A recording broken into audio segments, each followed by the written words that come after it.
In the streets of South Central Los Angeles, some names carry more weight than others, and few names echo louder than Florence Gang, also known as F13 and 38th Street, two sets that carved their legacy not only in concrete, but in the history of LA's street politics. Florence isn't new to this. Dating back to the early 1900s, it's considered one of the oldest Sureño gangs in Southern California, spread like wildfire, stretching deep into Huntington Park, South Central, and even down to parts of Orange County.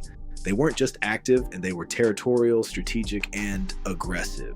38th Street came up not long after, also rooted in South Central. Though smaller in size compared to Florence, what they lacked in numbers they made up for with ruthlessness. Their name popped up in LAPD files decades ago. Known for standing tall against bigger sets, 38th Street made it clear early on they weren't here to be overlooked. But how did the tension between these two kick off? While LA's gang wars often go back generations, the beef between Florence and 38th Street didn't start with petty neighborhood drama. It was deeper, a mixture of pride, respect, and real blood spilled. Florence, being larger, had a reputation for pressing on smaller sets that didn't want to fall in line. They'd check who was who in the area. If you weren't down with F13, you might get pushed out. That kind of dominance doesn't sit right with a clique like 38th Street, who prided themselves on standing independent. Word around the streets is that in the late 90s and early 2000s, several confrontations between the two led to a string of shootings, car chases, and neighborhood lock. Florence, who had numbers, often tried to post up near 38's blocks, but 38 wasn't going to just roll over. Multiple documented cases show both sides losing members in ambush-style attacks. In one case, Florence members were caught lacking near 38th Street and faced heavy retaliation. In another, a 38th Street member allegedly fired at a Florence group near Florence Avenue in broad daylight, making headlines for the boldness. Police reports and court transcripts from that era show an uptick in weapons charges, gang enhancement, and drive-bys linked to both sets. But what made this beef different was how personal it got. Unlike other rivalries that stayed in certain corners, Florence versus 38 spilled into multiple neighborhoods. You had members running into each other at parks, liquor stores, even county lockup. Fights would kick off over a wrong look or a hoodie color. It wasn't just business, it was personal. Florence was known for marking territory with a heavy hand. That includes covering over rival tags, hitting up walls with the F13 stamp, and letting it be known who ran the area. But 38th Street refused to be erased. Their own tags would reappear the next morning, sometimes with messages, a sign of defiance. And this wasn't just about street-level soldiers. Even older homies, OGs from both sides, got dragged back into the mix. You had generations clashing, youngsters trying to earn a name, and older heads holding on to their rep. Eventually, things reached a boiling point. In the mid-2000s, a joint task force launched a crackdown in South Central targeting violent gang activity. Both Florence and 38th Street saw raids, arrests, and RICO-style investigations, but neither set folded. Florence stayed active, doubling down in certain zones and maintaining a presence in lockup. Meanwhile, 38th Street tightened up, getting more strategic, low-key, but still dangerous. There's a saying in LA, some beefs don't ever die. They just go quiet for a while, and that's exactly where this rivalry sits today. Less visible, but still alive. Every now and then, a headline pops up. A shooting here, a car found torched there. And when locals hear about it, they know that might be Florence and 38 at it again.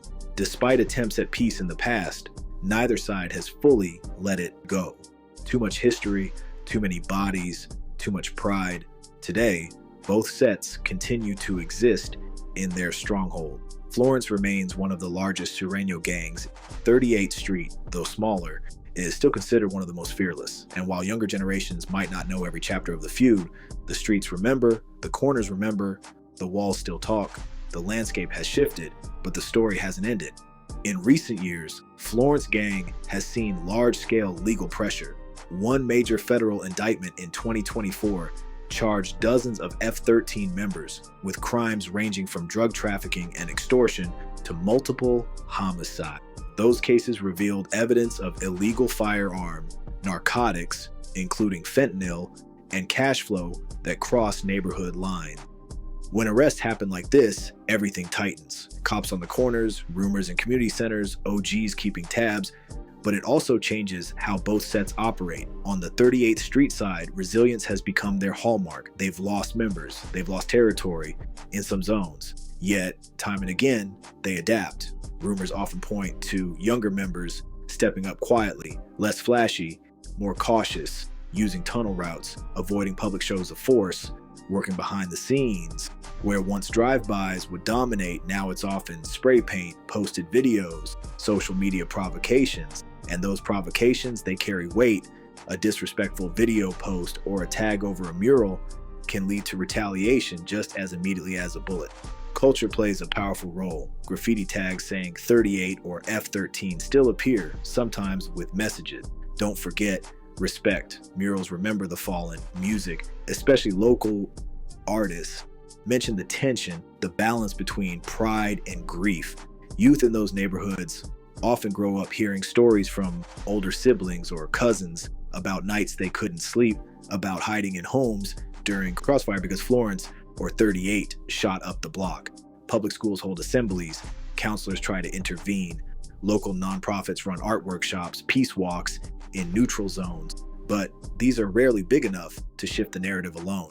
Socioeconomic pressure intensifies the clash. Many territories claimed by Florence or 38 face neglected infrastructure, underfunded schools, high unemployment. New housing and gentrification push prices up. Some people are forced out, which sometimes means old boundaries blur or get pushed. Businesses change hands, evictions happen. As neighborhoods change, power dynamics shift subtly. Blocks once dominated by one set may become contested when longtime residents leave. Younger folks, less invested in old loyalties, may not know every boundary.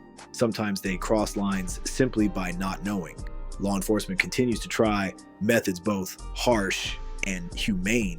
The federal cases cracked open leadership structures. Police have issued injunctions restricting certain movement or behavior of tagged individuals. Some operations focus on mediation, community engagement. There are grassroots efforts, church groups, youth mentoring, murals, after-school programs. Some residents say that while violence has dipped in certain blocks, the fear hasn't. Trust is thin. When a shooting gets quieted, people still lock doors earlier. They still teach their kids which blocks to avoid. They still whisper about who's been arrested recently. In recent months, tension appears to flicker again. Local news reports mention shootings in the area of Florence Avenue and nearby Cross Street, but details are scarce. Witnesses report seeing crews riding together, observing rival territory. Online, old videos get resurrected. New posts, shares, screenshots, all building momentum. Whether these escalate or simmer will depend on many things: police response, community pressure, even weather. Warmer nights often lead to more gatherings and thus more risk. One hard truth emerges: this isn't just a rivalry, it's generational. It passes down. Youth born into it often see this war as a given, part of their reality. Their choices, sometimes limited, sometimes forced. Some choose peace, some choose pride, some stay neutral. Many don't want to pick sides, but live with the consequences either way.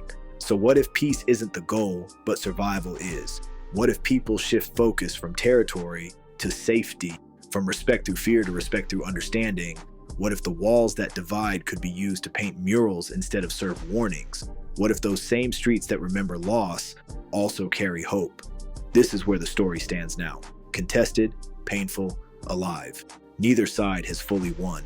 No easy solutions present themselves. Yet among the shattered windows and defaced murals, small voices rise. Artists painting over tags, neighbors organizing block cleanups, young people trying to find something else, churches and nonprofits offering a path, however narrow. This is the hidden war still unfolding behind closed gates, muted mics, and whispered stories. It's not over. It won't be over until the root causes are addressed. Poverty, opportunity, neglect, history. Until stories don't just live in graffiti, but in real change. Until every kid can walk their block without watching over their shoulder. That's the breakdown. I would ask you, please like, comment, and subscribe, and don't forget to ring that bell for notifications. More stories coming soon. Until then, watch your step and respect the streets.